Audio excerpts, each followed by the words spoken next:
periodic table. So what do we mean by periodic table is basically the arrangement of all the elements that have been found on this earth.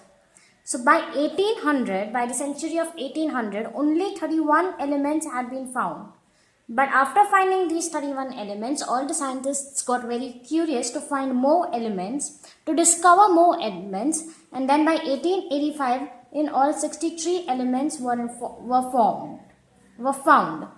By 18th and 19th century, more elements were found.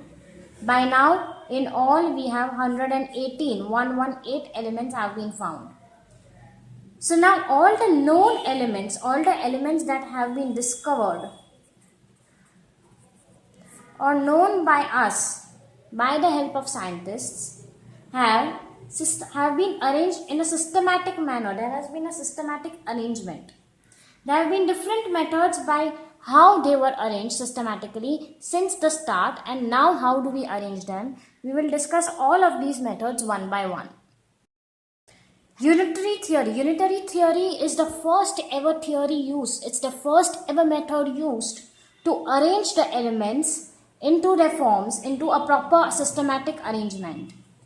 The basis or the principle on which unitary method arranges the elements is the values of the atomic weights or atomic masses of all elements were whole numbers or varied slightly from the whole numbers. Now what do you mean by atomic weights? The other name of atomic weights is atomic masses. Atomic weights means the weight that is there in the nucleus. The weight that is there in the nucleus can be measured by the number of protons and the number of neutrons, because inside the nucleus there is only protons and neutrons. The electrons are there outside the nucleus revolving in an orbit. So the weights of the protons and neutrons combine together to form atomic weights or atomic mass of all elements were whole numbers or slightly varied from a whole number, if hydrogen was considered the basis of the atomic weights. So now if I consider hydrogen as 1 and carbon is 12, then carbon is 12 times hydrogen. So now this hydrogen becomes my standard of weighing it. So 12 carbon is made up of 12 units of hydrogen, because hydrogen is my standard of weighing it. 40 carbon is made up of 40 calcium is made up of 40 units of hydrogen. My calcium is made of 40 units of hydrogen. So my hydrogen is the basis of weighing calcium, weighing how much is it. And with the help of this, with the help of these atomic weights and atomic masses, we arrange them in a systematic order. Dobrenius triad. Dobrenius himself was a German chemist who now started arranging elements in a triad. What do you mean by triad? Triad is a pair of 3. That means there were 3 elements clubbed in or joined in together. So elements could be arranged in a group of 3 called triad, in which a way that the middle element had an atomic weight almost the average of the other 2. Now we will understand this with the help of example. Let's say over there I have lithium. This is my first element. Sodium is my second element. And potassium is my third one. So now the atomic, and these are the respective atomic weights of these elements. Now what Dobrenius is trying to say is the atomic weight of the second element is the average of the first and the third element. Now what do you mean by average? Average means the sum, that is 39 plus 7 upon the number of elements. How many elements are there? 2. So 39 plus 7 by 2, which is equals to 46 by 2, which is 23. So this 23 is coinciding with this 23. This simply means that sodium has an average. The atomic number of sodium is an average of the atomic numbers of lithium and potassium. Hence, all these 3 can be clubbed up or grouped up into a triad. We will see another example. Over here I have calcium, strontium and barium. This is my element 1, element 2, element 3.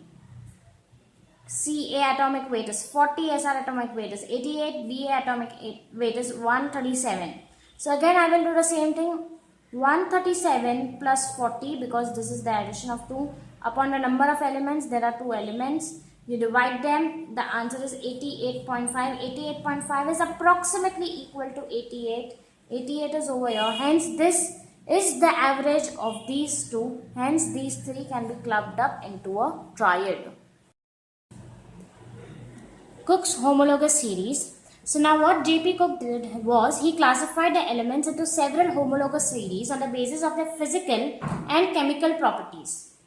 He found that atomic weights of the elements present in the homologous series increase in regular fashion. For example, these are my atomic weights of nitrogen. Let's say it is 14. We will name it as A. Phosphorus, it is 31. That is 14 plus 17. This 17 is my B. So 14 is as it is and 17 comes over here as B. Arsenic is 75, which is 14 plus 17 plus 44. So this pattern of 14 plus 17 gets repeated. So 14 got repeated twice. 14 plus 17 got repeated once. Plus 44. That is A plus B plus C. So this pattern is repeating. So therefore this is A plus B, A plus B plus C. In the same manner he started classifying all the elements into homologous series. Newland's law of octaves. If elements were arranged in the increasing order of their atomic weights, the property of every eighth element is similar to of the first one. So if they are arranged in the increasing order of their atomic weights, I told you what is atomic weight. It is the number of protons and the neutrons. So now Be, beryllium, has a higher atomic weight than lithium. B has a higher atomic weight than beryllium. Carbon has a higher atomic weight than B. So all these are arranged in increasing order of the atomic weights. Then every eighth element is similar to the first one. So let's start counting. 1, 2, 3, 4, 5, 6, 7, 8. This eighth element is similar to the first one. Similarly, let's start counting. 1, 2, 3, 4, 5, 6, 7, 8. This eighth element is similar to this. So Na is similar to Li, K is similar to Na. In the same way, Mg is similar to Be, Ca is similar to Mg, Al is similar to B, Si is similar to C. And this goes on because every eighth element, after a gap of 7 elements, the eighth element will be similar to the first element. But the limitation with Newland's law of octave was that it failed for the elements having higher atomic numbers. All these elements have low atomic numbers. Lithium, sodium, potassium have low atomic numbers. The elements which had higher atomic numbers will not follow the Newland's law of octave. That is the limitation of this law. Another way of arranging elements was Lothamier's arrangement of elements. What did he do was he plotted elements based on various physical properties of elements. Now what do we mean by physical property of element? That is the atomic volume, density, melting point, boiling point, thermal conductivity, the pressure, the resistance it takes.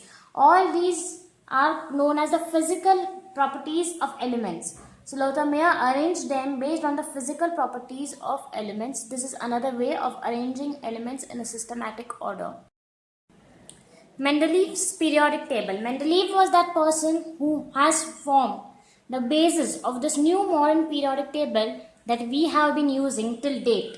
So Mendeleev played a very important role in not only discovering elements but also arranging them in such systematic manner that all the elements would fit in properly. So now we'll talk about his periodic table, his way of arranging elements. Mendeleev forms the basis of the modern periodic table. Mendeleev ignored the order of atomic masses, thinking that atomic masses might be incorrect, and placed elements with similar properties together. So what did Mendeleev think? That the atomic masses, the way the atomic masses have been calculated till date and have been followed blindly may be wrong. They may or may not be right. So because of this particular reason, this particular single assumption, he chose to ignore the atomic masses. Now, if not atomic masses, then how will we arrange them? So he arranged them with the help of similar properties and empirical formula. He relied on similarities and empirical formula. What do you mean by empirical formula? Empirical formula gives the proportion of elements present in a compound. For example, I have NaCl. Na is 1, Cl is 1, 1 is to 1. H2O, H2 is 2, O is 1. In the same way, you can have proportions of different elements in the same compound. The primary aim was to arrange the elements of similar properties in the same group. Mendeleev arranged those elements in such a brilliant manner that at that time there were some elements which were not being discovered, so he kept proper gaps in the middle of the group for those elements. So whenever those elements will get discovered, they will properly fit into that particular group. Mendeleev left gaps in the periodic table. These gaps were for those elements which were not discovered at that time. He named the missing elements as Eka alumina, which is now known as aluminium. It properly fitted into the group which it was supposed to fit in. Eka silicon, now it is known as silicon. Mendeleev predicted the existence of both gallium and germanium. Gallium and germanium are both now discovered and now arranged properly in the periodic table with the help of Mendeleev. Modern periodic law and the present form of the periodic table. The physical and chemical properties of the elements are periodic function of their atomic numbers. What do you mean by periodic function? Periodic function means it will repeat after a certain amount of time or after a certain amount of elements. The physical and the chemical properties of the elements are periodic functions of the atomic numbers. Now, what do you mean by atomic numbers? Atomic numbers are the total number of protons that are present in the nucleus.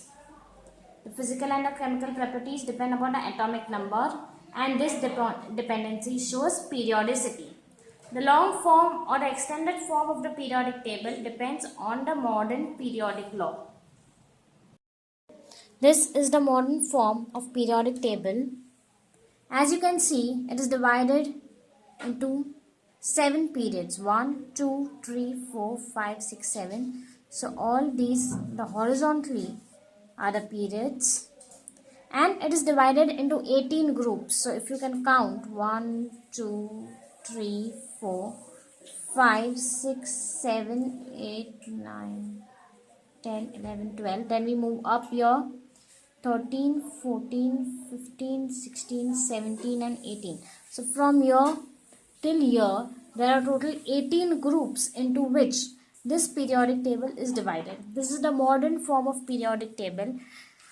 Besides this classification, that is classifying them into the respective periods and groups, this periodic table is also classified into various blocks. These are the blocks. This is my S block. This is my D block. This is my P block. And this is my F block. So my periodic table is basically divided into 4 blocks. Now in this periodic table, I will take the example of Na, that is sodium, and will explain you the electronic configuration. So when we talk about electronic configuration, let's talk about the number of electrons that sodium has. Na is 12. 12 is written as 2, 8, 2. This is my first shell, second shell and the third shell. So when I write it, it is 1s2, 2s2. I will teach you the electronic configuration with respect to Na. Na is sodium. The number of electrons that sodium has is 11. So that is 2, 8, 1. Now we will start filling these electrons in various shells. So this will be 1s2. The 2 electrons go here. For this 8, it will be 2s2, 2p6. So over here 6 plus 2 will be 8. And for this I have 3s1.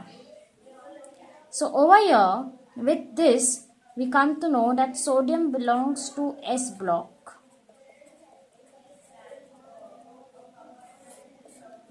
third period and first group. So if we check this in the periodic table, I have my sodium over here. It belongs to the S block because this is my S block. This is my third period, and over here this is my first group. So with the help of electronic configuration, we can figure out where we can set in an element in my modern periodic table. Over here we'll study the IUPAC nomenclature system. With respect to IUPAC nomenclature system, we can actually name all the elements which are present. So we will first see 0 is nil, 1 is 2 is bi, 3 is tri, 4 is quad, 5 is pent, 6 is hex, 7 is sept, 8 is oct, 9 is un. So if I have 101, if this is the number of my element in the periodic table, then how will I name it according to the IUPAC system? It is uninium. So this IUM is constant everywhere. This IUM will be there at the last, and before that we will name it according to the numbers that are prescribed. So if this is 1, so this will be un. This is 0, therefore nil. And again this is 1, therefore un. Unnilnium. 104 will be unnil quadium. 113 is 1, so it's yan. 3 is trium. Again the same thing. This is for 1, hex is for 6, and yum. So with the help of this, we can name all the elements with respect to the number in its periodic table.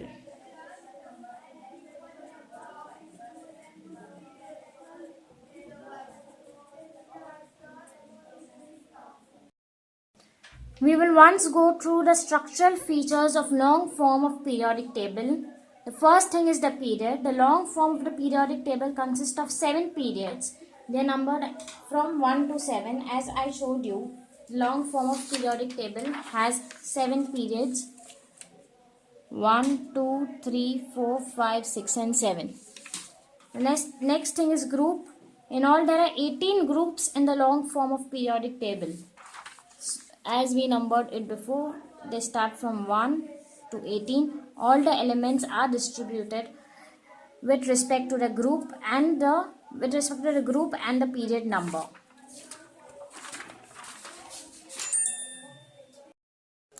Prediction of period, group and block of the element. So here we can predict the period, group and block of the element with respect to its electronic configuration. So the period, the principal quantum number of the valence shell, represents the period to which an element belongs. So now for example, Na is 1s2, 2s2, 2p6, 3s1. So here the principal quantum number, that is the valence shell, that is the outermost shell, will be 3s1. So out of which this number is 3. Therefore 3 is the principal quantum number. Therefore Na belongs to third period. Similarly with Mg, the electronic configuration of Mg is 1s2, 2s2, 2p6, 3s2. So this is 3s2. This is my outermost shell.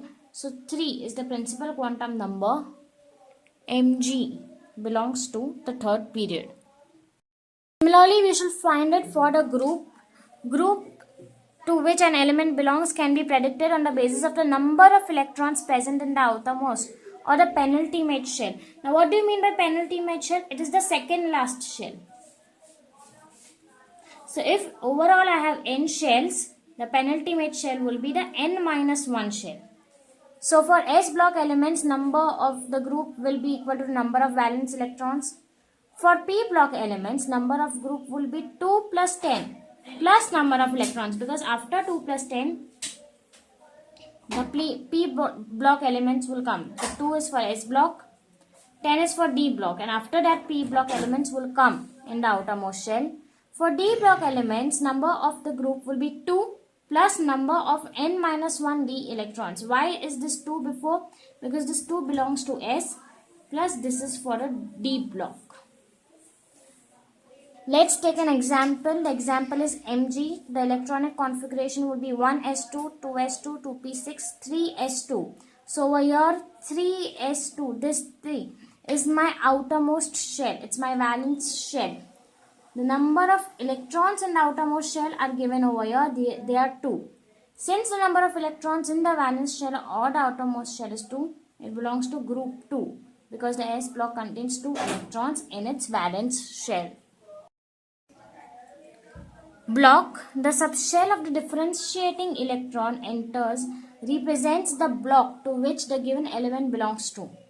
So for example, for SC I have 1s2, 2s2, 2p6, 3s2, 3p6, 3d1 and 4s2. So where in this 3d1 the differentiating electron, that is the outermost, the last electron enters. Therefore this is 3d subshell and therefore it will belong to my D block. Similarly for Mg I have 1s2, 2s2, 2p6, 3s2. So my last shell is 3s2, so therefore 3s is my subshell. Over here we didn't have this, but we had the n-1 because in B block we always have the penultimate shell, that is the n-1 shell. So this is my n and this is my n-1 shell. So over here in n-1 this is 3D subshell in the D block. Similarly over here in S we do not have n-1, we will have to check for the last shell. The last shell, the nth shell is my S, therefore Mg belongs to S block. This is a very important paper. In this we see the trends in the periodic table. So the electronegativity from bottom to top will increase. With the increase in electronegativity, the atomic radius will decrease. The electron gain enthalpy as well as the ionization enthalpy will increase from left to right. Whereas the atomic radius decreases from right to left, electronegativity increases from left to right. Ionization enthalpy, electron gain enthalpy, both of them increase from bottom to top. Non-metallic character increase from left to right, whereas metallic character increases from right to left. So here there are different physical properties of elements which show variation as they move either from bottom to top or from left to right. Here are some terms like electronegativity, atomic radius, electron gain enthalpy, ionization enthalpy, which one must be hearing for the first time. So we will get through all these terms in detail. Starting with electronegativity, the qualitative measure of the ability of an atom in a chemical compound to attract shared pair of electrons towards itself is called as electronegativity. How much an element can attract shared pair of electrons is called as electronegativity. Atomic radius, size of atom is always measured with respect to atomic radius. It is a very important property because many physical and chemical properties are related to it. It is basically the radius of the atom, that is atomic radius.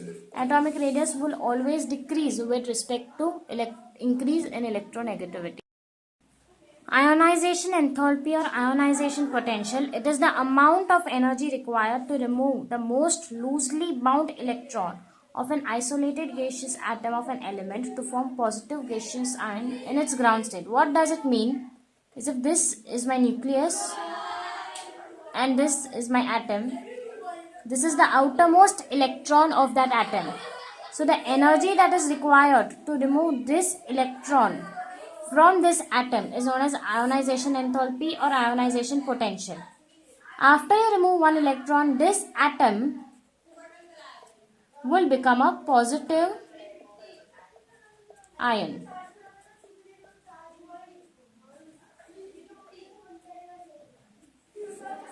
Because one electron is removed from it.